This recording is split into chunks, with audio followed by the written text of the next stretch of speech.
Hello everyone. So I wanted to do an update on Project 944, my 86 Porsche 944.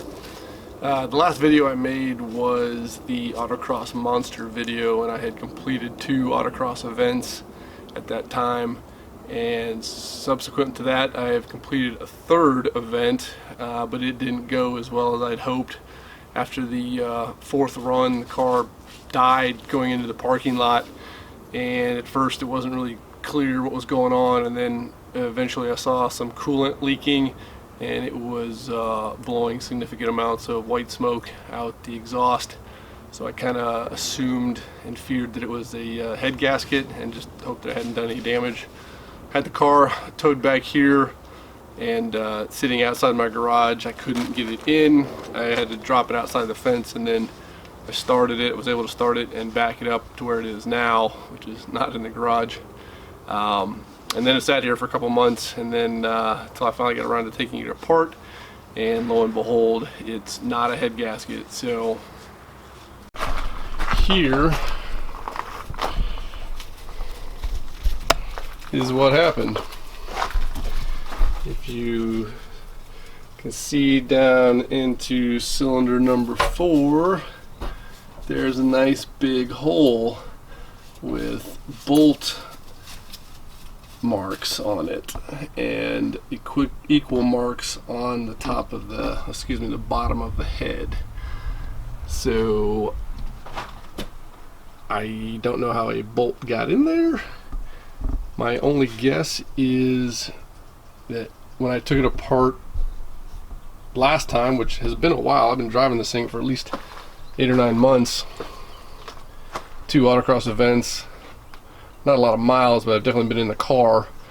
The only thing I can think of was that bolt got possibly stuck in the air filter when the parts were in the bins, and then eventually fell out and worked its way into the intake, past the valves, and into the cylinder. Not complete end of the world. I was considering pulling the motor anyway, just to practice doing that and see. I've never pulled a motor before, never rebuilt a motor, so that is what we're going to do. We're going to rebuild this engine.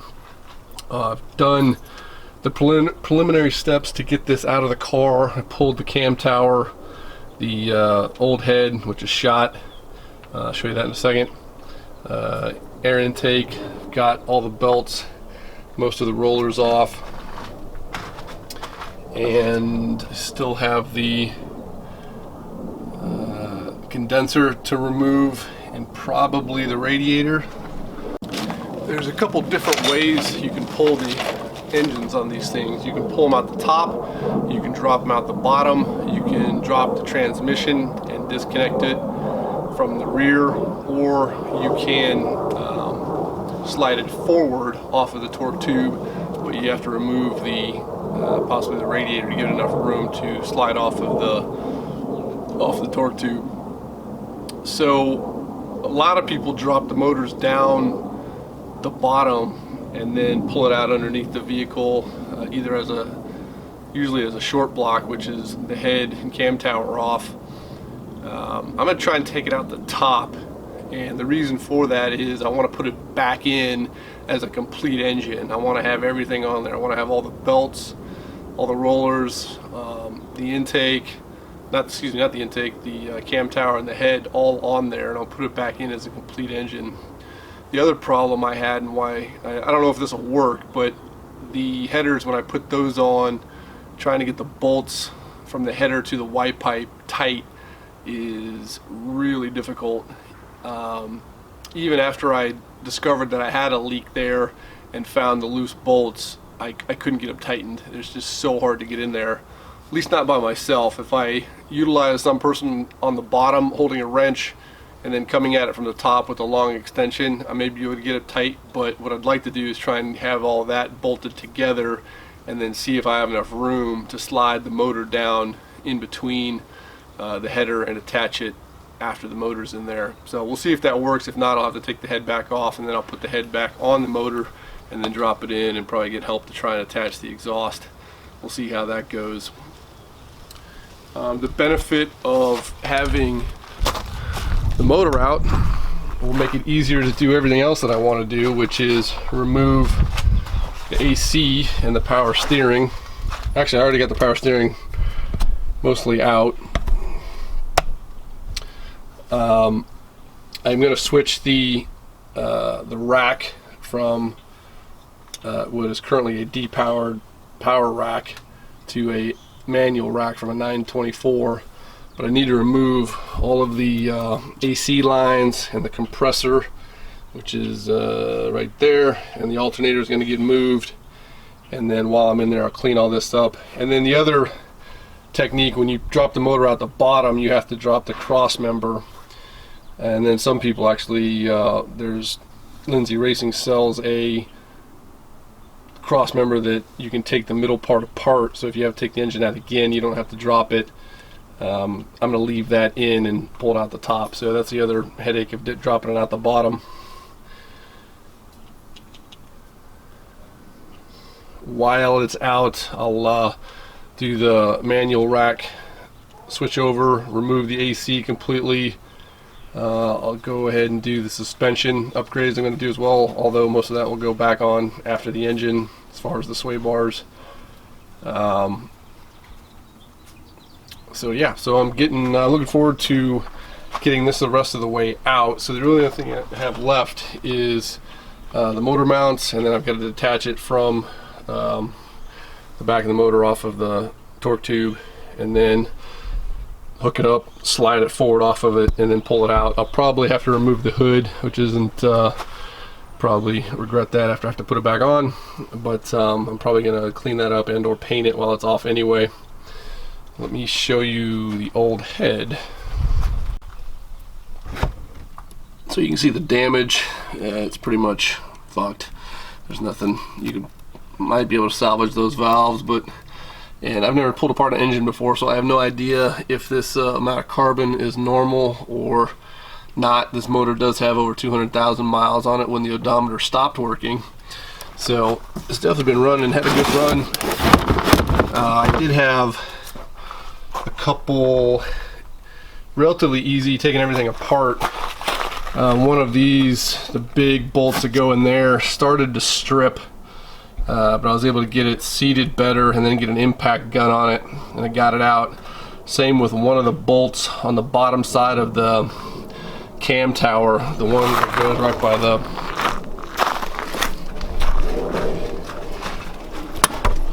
one that basically goes right here in the middle. You really need a long extension to clear this shock tower to get it in there and get on that bolt. I ended up stripping that one out, and I had to use a extractor to get it out, but otherwise all the other bolts came out pretty easily, especially after I started using the impact gun. So I already got a new head. I found one in pretty good shape on eBay for 200 bucks. Shipped, had it shipped directly to Lindsay Racing, and Mike cleaned it up, poured it and polished it, put on Lindsay Racing valve springs. So that's the difference on the port. I don't know how you can tell much, it's mostly just cleaner. Lindsay Racing valve springs, poured and polished, machined, all that. Not cheap, but hopefully worth it. So the plan for the build is, which most people don't do because it's just too expensive for the amount of power you get. I understand that. Most people say put an LS in it or buy an S2 or a turbo. I didn't want to do that. I wanted to see, I wanted to go through the experience of pulling the motor, rebuilding a motor, and seeing how much performance increase we can get out of it. And the downside is of it blowing up before I had a chance to get it to a dyno. I was hoping to do a before and after on a dyno. But now we'll just have to do an after. I mean, we all know what these make from the factory, but they're really old, and that's also crank horsepower. I have no idea what the wheel horsepower or the drivetrain loss on these were going to be. So we're going to have to estimate that, but I'm not expecting miracles. But I kind of have an idea number-wise what it may be, but I'm hoping the drivability will be increased. significantly, and then it'll be a fun car, and basically everything will be brand new. So we're going to increase the compression a little bit with Wozner pistons, raise it from I believe 9.5 to 10.6 compression.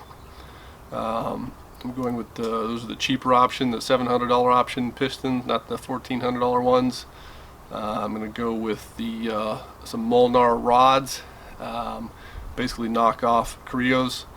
You can buy them from Lindsay. You can buy similar ones, actually not Molnars, but Wozner and a couple other options from Lindsay Racing for about $900. You can buy them directly from Molnar for $600, or you can get them from a Molnar subsidiary or retailer for around $460, I think. So, but we're gonna have all new pistons, rings, rods. I'm gonna do the Rogue Tuning mass airflow conversion. Mike Lindsay Racing talked me out of their intake manifold for what I'm doing. That's overkill. It's more for turbo applications. So, but he did suggest getting the intake extrude honed, so at about half the cost. So basically, in my opinion, the limiting restriction on this motor is airflow. The AFM's not very good. The intake, the head are all limiting factors on how much horsepower you can produce. So if you update just one of those things, you're really not going to see a big gain, but if you update all of it, it should work better collectively. So updated mass airflow sensor with a little bit updated ECU programming, better flow in the intake, better flow in the head, a header, and then eventually also get a better exhaust on there as well. So everything from start to finish on airflow is going to be increased. So we'll see what we get. It's going to be significantly lightened, so the car, I'm trying to get it down to about 2350 is the goal. It sits around 2650 without gas right now, I believe, so about 300 pounds we got to take out of it. So radio, AC, power steering, a lot of the interior, so that should help drivability quite a bit. It's not a daily car, so I don't have to worry about some of those things. But I do want it street legal and be able to drive, do errands, and not be afraid to take it out on the street. I'm not going to go super harsh on the suspension, although I am going to make significant suspension improvements. So we'll see. It should be fun. So the next video, I hope to get the motor out of this thing, and I'll actually show doing some work, pulling that thing out, and then getting on a stand, and then completing the teardown. The other thing I'm going to do is get the crank rod journals drilled for better oil flow, and then get an oil pan baffle in the oil pan. Couple other things that are options that Lindsay Racing does, but I'm not going to do just for cost. It's not going to be a track driven car. It's primarily street and autocross, and I'm sure I'm forgetting something, but that's the general overview. And if you like these videos, don't forget to hit subscribe and hit the notifications. I don't put out a lot of videos, so if you want to know when I do put one out, hit the notification button. If you like the videos, like I said, subscribe, leave comments, good, bad. Appreciate that someone's actually watching these, and not, but I'm trying to help other people out as well while I was enjoying working on this project. Thanks. Save the manual.